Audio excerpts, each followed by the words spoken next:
There once was a little girl mage who needed to fill up her gauge. She stopped and took aim and shot out some flames, then channeled a beam with her rage. Hey guys, James here again with another game review, this time talking about Children of Morta, an action RPG game with roguelike elements, developed by Dead Mage. In Children of Morta, you play as members of the Bergson family, a group of guardians who protect Mount Morta from an evil corruption that has begun to spread.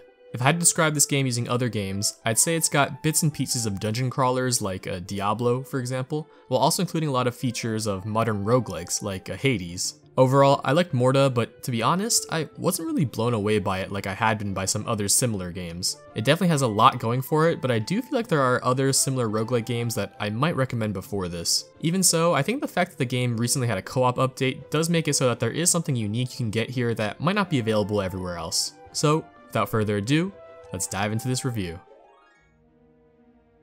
In Morta, you play as the Bergsons, a family of guardians who work together to understand and defeat an evil corruption that envelops the region of Mount Morta. Throughout your journey, you embark on expeditions through procedurally generated dungeons across a number of different regions of Morta. These include forests, deserts, and volcanic areas. I will mention though, while the dungeons are procedurally generated, I did find that sometimes the maps would end up oddly similar to previous runs. I didn't think this was necessarily a huge deal though, because you'd still run into different enemies and whatnot, so it still felt fresh even though some of the map structures definitely felt very similar. In any run, you choose a family member to play. Depending on if you're playing solo or co-op though, the experience will feel a little bit different, since in co-op, your friend will be able to play as another family member, and this gives the game a very different dynamic versus when you play by yourself. I primarily played the game in co-op, although I did do some solo runs here and there as well. Just as a general feeling, I did find that co-op was far easier and maybe could have used some better balancing to make it harder. Of the Bergsons, you start off with John, a warrior with a sword and shield, and his daughter Linda, an archer with a bow and arrow. Over the course of the journey, you unlock more characters, each with their own unique weapons and skill set. As you defeat enemies, you level up the characters and unlock different active and passive skills and spells. Each character has their basic attacks, up to 2 abilities or spells, an ultimate rage ability, as well as the ability to do a limited number of dashes.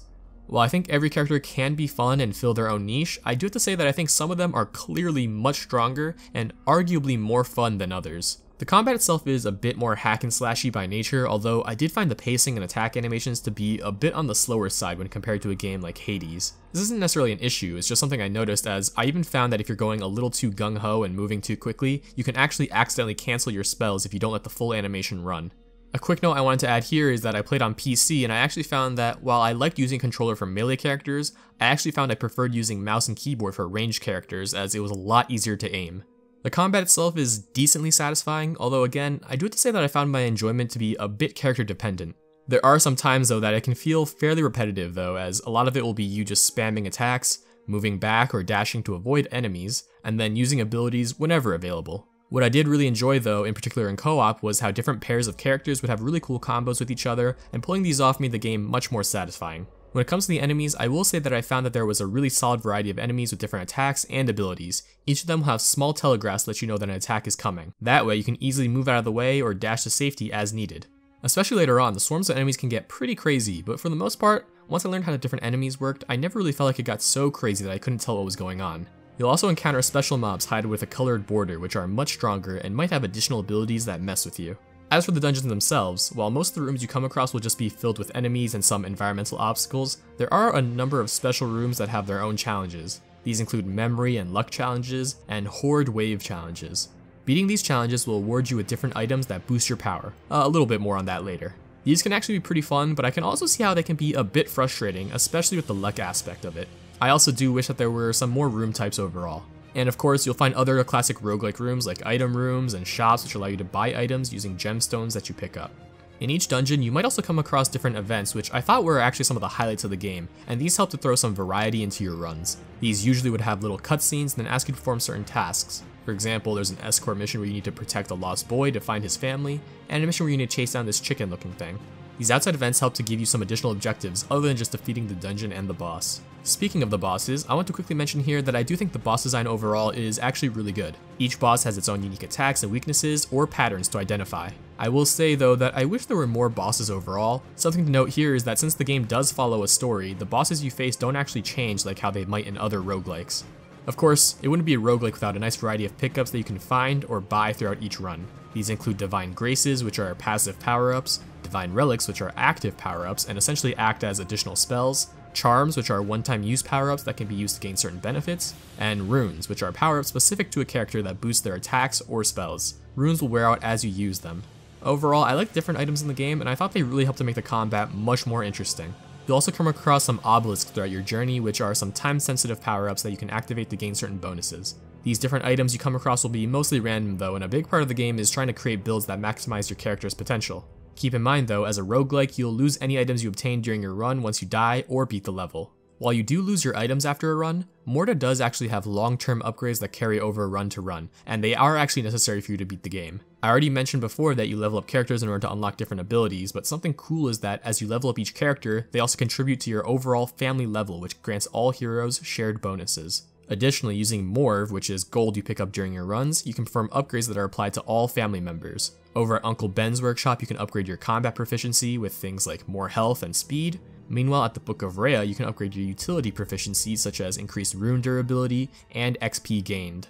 And that's most of the gameplay in a nutshell. I have to say that I think overall it's well designed, but in my personal opinion, I just didn't feel the same level of intensity as I've had with other similar games. That doesn't mean it's not fun, I just think the style of the combat is a bit more methodical.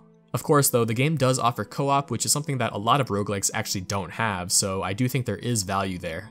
I also would like to mention that I did end up wishing that the story mode was a bit longer, but there is a New Game Plus mode as well as an alternate Family Trials mode which more closely resembles your classic roguelike experience. It's actually good that they have that since the main story mode doesn't really have the same replayability of other roguelikes. The Family Trials mode gives the game a slightly different twist as you make your way through a number of floors. Each floor presents you with an objective or challenge you need to complete before you can advance, and then you fight your way to the final boss.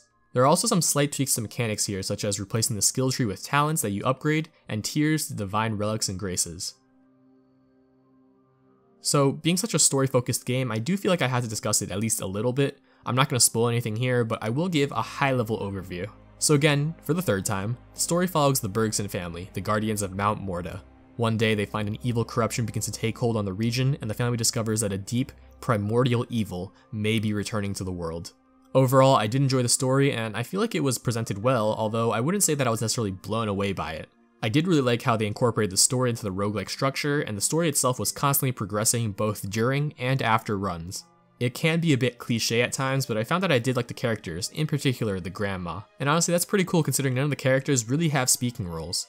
And again, I think one of the highlights would have to be the little side events that occur throughout each run, which added some more depth to the events of the story. It does follow a bit of the indie game cliche of having the deep voice narrator talking throughout the journey that we've seen time and time again, but it's well done, so not really an issue. I will also note that the cutscenes can feel a tad bit long at times, but again, at least they're well done, so I didn't really mind it so much. Finally, let's talk about some of the technical stuff. In terms of the graphics, I did have some mixed feelings here.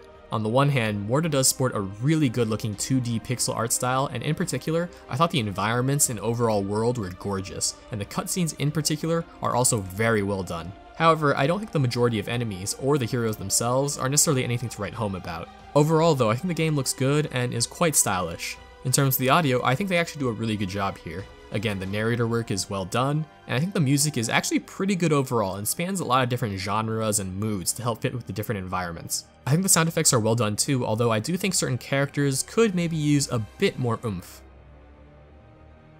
Overall, I definitely did enjoy Children of Morta, but I personally wasn't blown away by it.